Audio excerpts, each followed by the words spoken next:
not all church growth equals kingdom growth.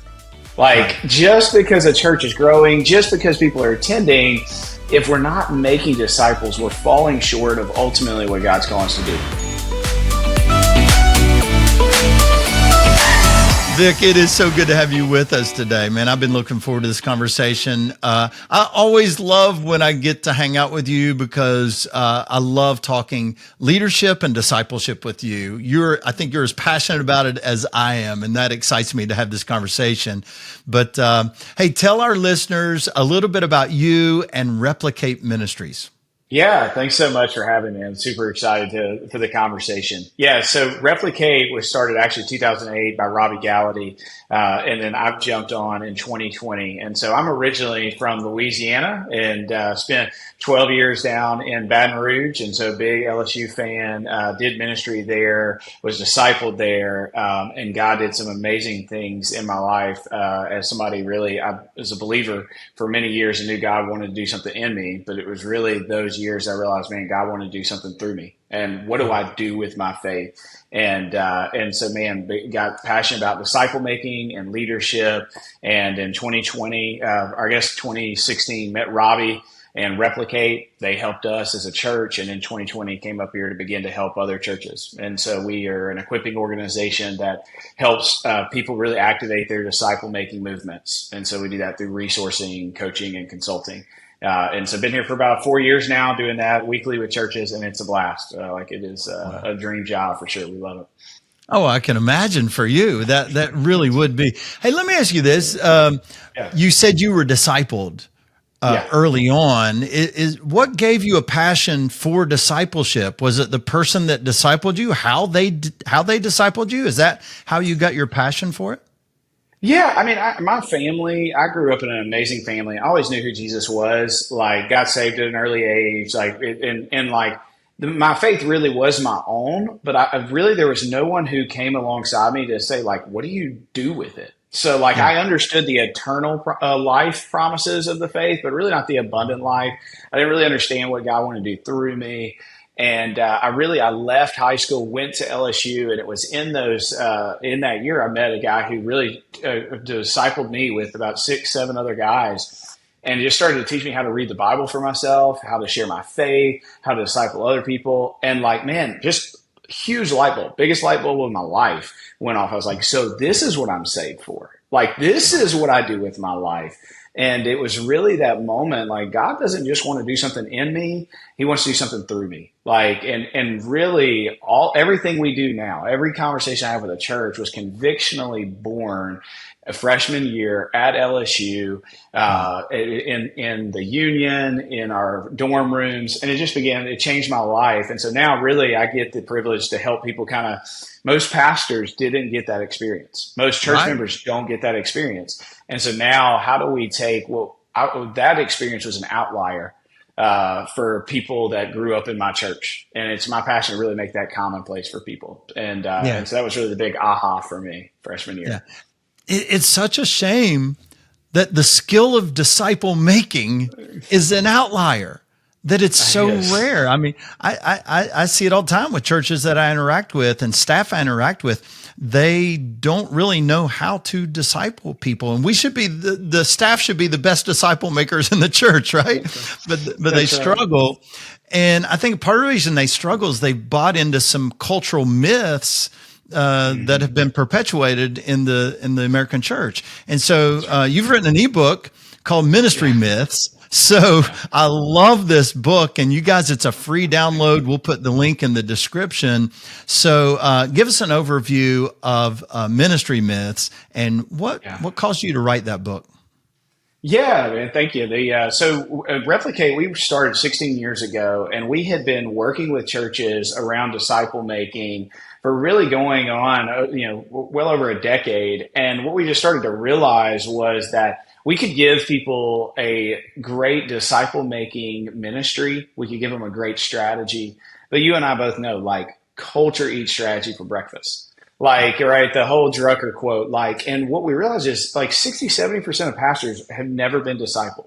And so we would start talking about relational disciple making and developing character and competency traits. And what we just realized is if it wasn't in the culture, it would never move.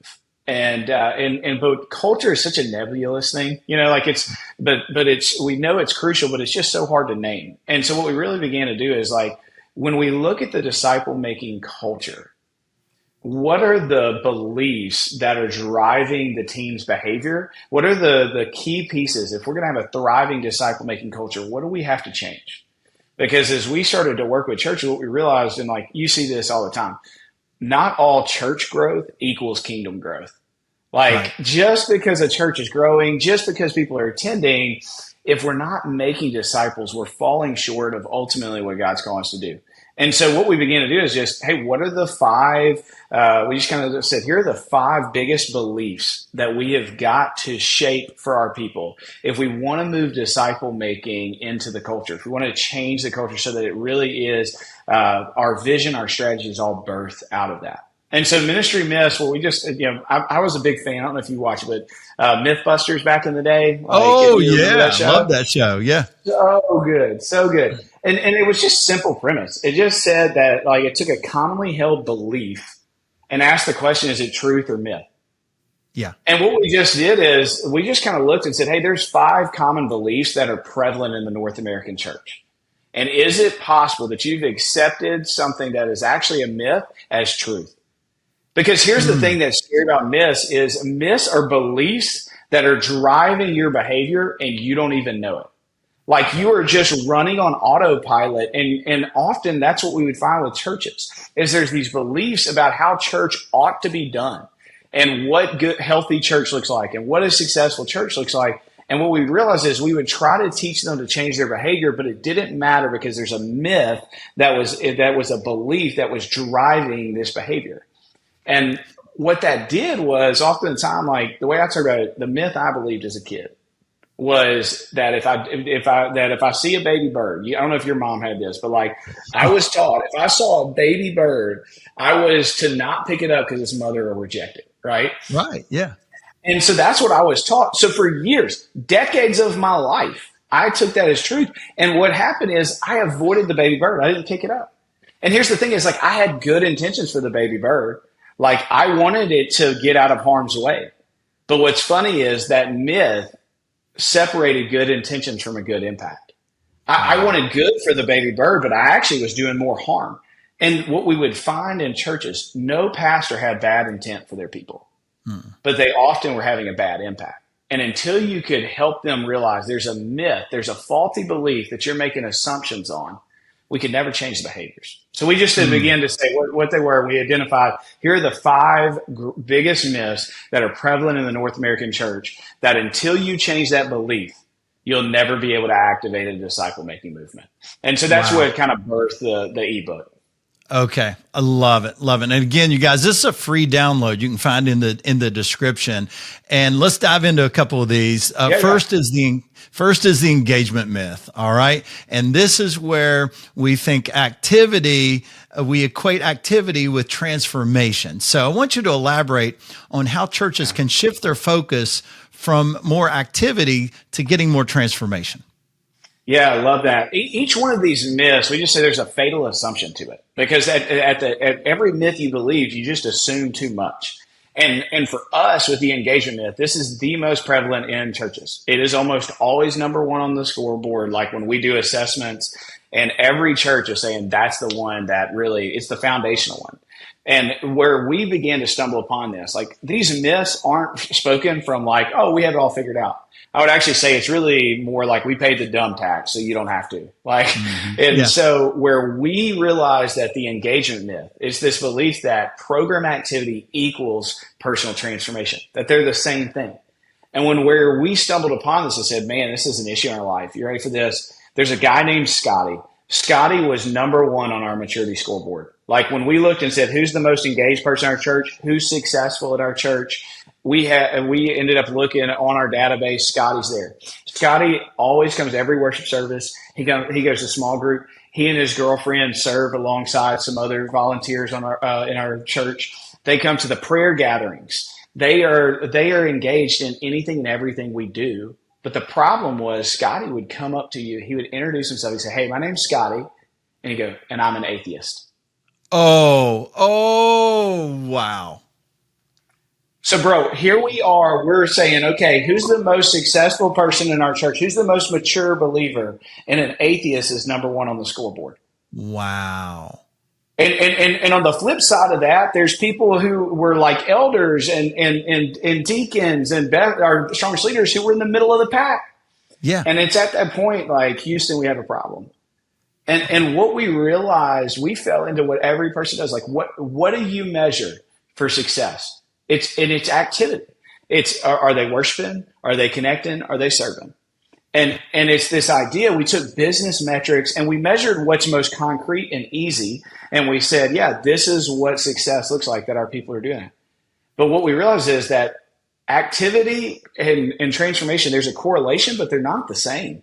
Not the same. Scotty is very active, but man, he doesn't even know Jesus. Like, it doesn't make any sense. And we all know every preacher is seeing the person who's sleeping in their sermon or watching ESPN, or like every small group leader has seen the boyfriend that got drugged to the group because he wants to impress his girlfriend. Like, every person has that. And and we want them to be active, but it's not the same as transformation. And so for us, we really, I think Einstein said it. He said the most important things to measure are the hardest to measure. And it's the same with spiritual growth. Like, it is harder to measure what's happening in the heart of your people, but we shouldn't settle for anything less than at least trying to say, man, what is God doing in your life? What is the transformation that we want people to see? And so the big thing there that we really talk about is you've got to change your scoreboard. And it's not to get rid of activity, but it's to expand beyond it. And until you start, and the idea here is that your people will play where the scoreboard is the clearest. That's just how we're wired. And until you have a transformation scoreboard that is clearer than your activity scoreboard, your people will continue to reinforce and run after activity as the measure of maturity. And so the big thing of the engagement myth is we've got to measure success different. And we've got to, not just from our leadership, but for our people, create a transformation scoreboard that helps them see not just how their life's going to be busier in our programming, but how it's going to be better when they experience the transformation of growing and following Jesus. And so that's kind of the heart of the engagement myth. Yeah. Give us an example of what that might look like. Yeah, absolutely. So just using our church, for example, we loved, and every church, like, we love to go to that. Hey, we want you to get involved in our pathway. We want you to go to worship service. We want you to get in a small group. We want you to do that. Like, and our communication was almost always around our pathway and how active we wanted you to be. But you and I both know this. What happens in that moment is when you get up from stage and we were speaking that, what our people were hearing was, hey, we're so glad that you're here.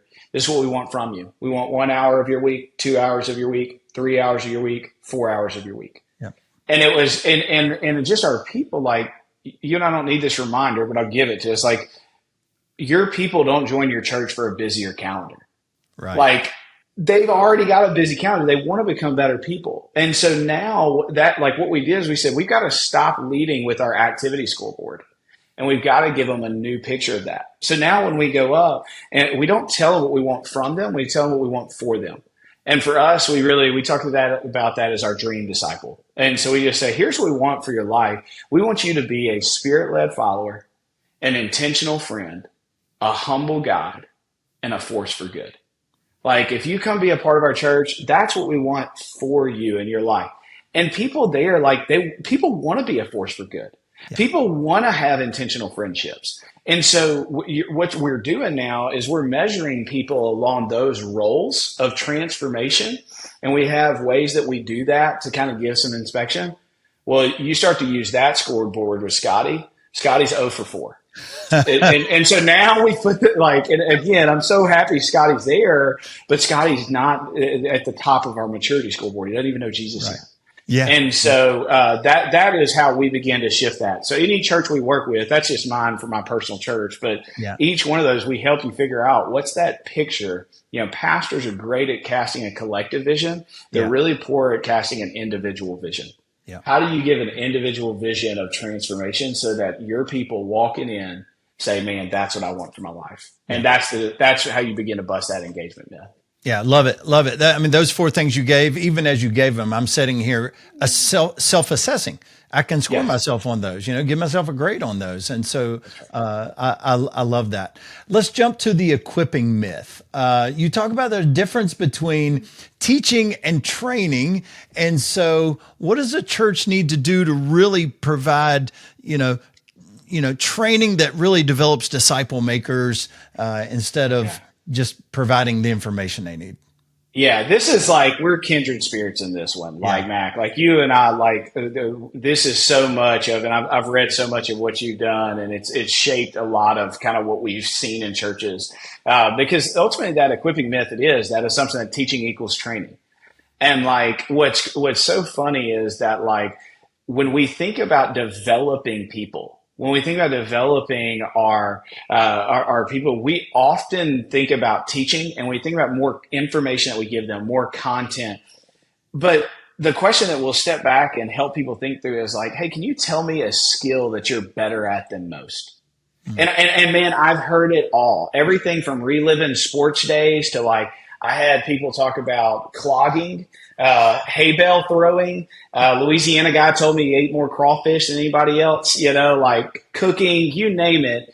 I've heard hundreds and hundreds of skills that people are proficient in. And every time I say, what's the most influential factor in that for you? What helped you become great at that? Every single time, no matter what. Number one, most influential thing is practice. Yeah. And it's so simple. Like we all get it. But then I asked the question, okay, I said, tell me in your church where people get to practice disciple making. Show me where disciple making skills are modeled, held accountable to, and evaluated. Yeah. And they're like, we don't have that space. Because even churches in their equipping, they call them equipping classes or small groups. It's information driven. It's all about let me teach you more content. That's right. And so, but there's no actually let me interact with that. Let me apply that. Let me get coached and evaluated on how to improve that. And so the result and what happens, and you speak to this, is like teaching can help with character traits. But ultimately, you will not develop competency traits. You will not learn to lead like Jesus until you get to that place where you are actually getting trained, where it is application driven, where you are actually getting to try these skills, be evaluated on them, and beginning to develop them. And so the equipping myth is just all about opening that imagination for pastors to say, like, hey, you've got hundreds of environments where you're teaching people, but you have none where you're training. Yeah. And you wonder why there's a leadership development problem. You wonder why your leaders aren't prepared. It's because you're only handling half the equation. Teaching can bring great awareness, but it doesn't but training is what brings that understanding and that confidence and the competencies that's needed to begin to step out and be a leader and begin to disciple others. Yeah. And I tell churches all the time, there are golden leadership development opportunities around you every single week. You're just not seeing them. That's right. And so you have to ask yourself the question, and your leaders have to ask themselves the question, who's shadowing me right now? Who's learning to do what I do? Who am I giving opportunity to swing the bat in my place? And, a lot of them just don't think that way. So, yeah, I was going to say, just one of those for us is we use discipleship groups just for that. And what's so funny, this shows you the equipment myth. I say, hey, let's jump into a D group, 3 to 5 people. We're going to meet for a season of time. I'm going to help you grow as a disciple and become a disciple maker so you can go and do this with somebody else. Yeah. Number one question every time. So what curriculum are we using? Yeah. And it's like, and it just shows, hey, what information we get. And I'm not against curriculum and I'm there. But the better question is to say, what disciplines are we practicing? Yeah. Like, what are the habits that we need to form? And so, like, our discipleship group, which is very much that huddle model and yours and that micro group is, we're looking and saying our leaders are discipline driven, content supported. And it's like we're more focused on what are the 4 most important practices or disciple-making skills that you need to apply and develop over a season of time so that you can begin to lead others. And that is a totally different curriculum for the North American church. That's a totally different way of thinking. But ultimately, that's how you became great at whatever skill you have. And it's just bringing that back to the church in a way that helps people say, okay, I'm going to not just hear what a great book on how to read the Bible. I'm Yeah. actually going to read the Bible. I'm going to actually go and practice sharing my faith. I'm going to practice confessing and repenting sins. And over time, as you begin to develop those skills, you get the confidence needed to step out and do it your own. Yeah. Give me that line again. You said content supported. What was the Yeah, first part of that? most churches are content driven, discipline supported. What we flip is our D group is discipline driven, content supported. It doesn't mean that we're against book. I bring in books all the time, like especially where there's need for that. But the Yeah. heartbeat, the core of our discipleship group model will always be on the practices of it, the disciplines you need to develop. Yeah. So Bible engagement, scripture meditation, accountability, and prayer. Yeah. And that is the quote unquote curriculum of our discipleship group model. And what happens is you spend most of your time now, almost all of it, in training Yeah. opposed to teaching, Yeah. because you're actually applying it and discussing and evaluating what you've been doing for the week. Yeah. And so that's how we kind of begin to bust that equipping myth. I love the phrase because that fits our Discipling Leaders book series so well, because it's very much discipline driven. I always tell people all the time, it's not about the books. It's not about the That's right. books. The books are just a support to developing these competencies, focus on the competencies, because people ask me, how many, okay, this book is 6 chapters. How long should it take us to get through? I can't tell you. I can't answer that question. How long does it take for your new leader to develop that competency? That's how long it's going to take. So, That's right. That's right. spend more than one session on that chapter 1. Spend 3 sessions on it. The goal is to learn it, not get through it. So, That's right. all right, That's right. talk about this one. This is the third one. There's 5. You guys download the book to get all 5. But just talk to me. What is the execution myth, and then how do we defeat that myth? Yeah, absolutely. So the execution myth, I would say, is the one that it kind of requires a little more imagination too. It's usually the one that's the least aware or developed if with staffs beginning to bust that myth. The execution myth, the fatal assumption behind it is that church impact equals ministry ownership. And the way that I just kind of help people think through that is I'll ask them a lot of times, like, what's the scope of the impact that your church is having? And I'll help them kind of think through, like, and often where people go with that question is they quickly jump to the attendance that they have in their church. They quickly, well, our weekly people that we have in there is 2,000 or 200. Doesn't matter. They just quickly go to the numbers. And often they talk about that as the extent of their impact. And what I try to help churches begin to realize is, hey, your impact is far greater than the people you see on Sunday. It's far greater than the people you interact with. Because ultimately, those people, it's Dunbar, as a sociologist, he said basically people have the capacity for 120 relationships at any given time. They're going to be of varying levels and different things, but think about where people live, think about their communities, their workplaces, the playgrounds, the ball fields. Every person in your church represents 120 more people with it. Wow. And so the problem is that ultimately, when we think about church impact, we limit it to just the ministries we own, what is branded, what we directly are connected with. And the big aha here for pastors and staff is to realize your impact is not just what ministry you do to your people, but what ministry you can do through your people. And so, like, it's just this idea of saying when we can help people realize that each person in your church has a circle of influence, and then we can begin to help them realize that you can reach that circle of influence. That God has put you there for a reason. It begins to expand really where ministry is executed. The way we talk about this, you've got to change your playing field. It's ministry and discipling doesn't happen in the walls of the church. It can happen where people live, work, and play. That the greatest ministry will actually be in their people's circle of influence.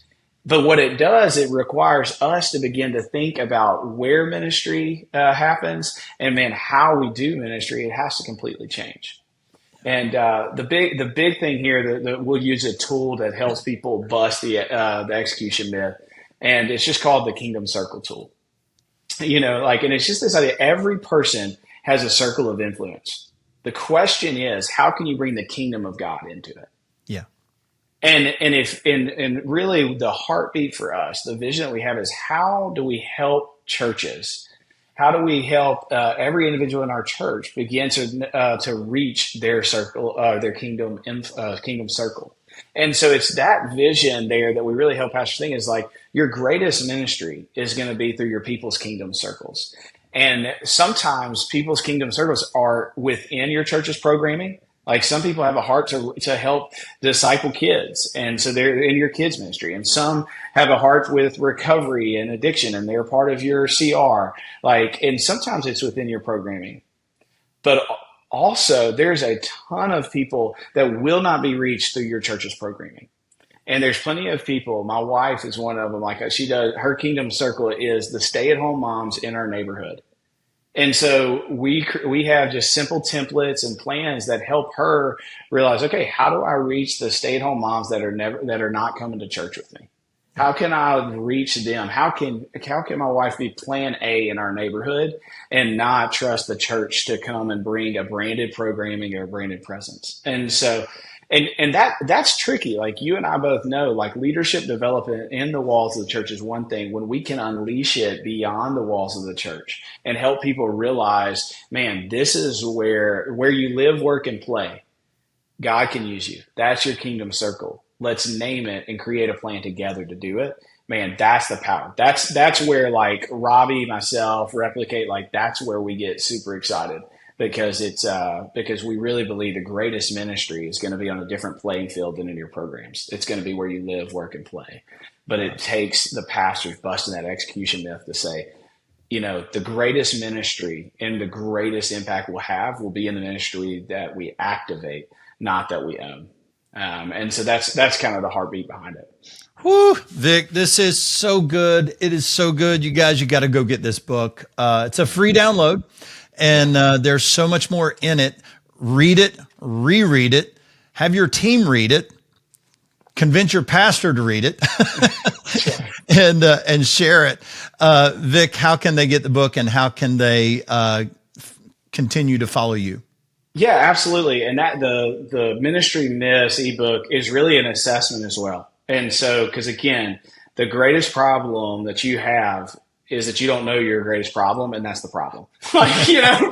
Myths you don't know are driving your behavior. And so ultimately, this is an assessment that allows it to be a mirror and really spark discussion. And so you can go to ministrymyths.com to get that free resource. Just put in your information, and then you're going to get the ebook, all that info, but also the assessment. It's great to talk about as a team and to begin to assess kind of, man, what's our disciple making culture here? Where do we need to most grow? Which one is most prevalent? Which one are we doing well in? So ministrymyths.com. And then just to connect with us and the team, replicate.org. And then I always love the personal conversation more. Mine's Vick at replicate.org. And so it's not fancy or anything, but man, if you want to connect, I'd love to meet you. I'd love to connect. But there you go. Ministrymyths.com and replicate.org. All right. Vic, thank you so much. You've given us a lot to think about today. I appreciate you taking the time to hang out with me today. Love it, man. Thanks, Mac, for everything that you do. Grateful to be a part of it today.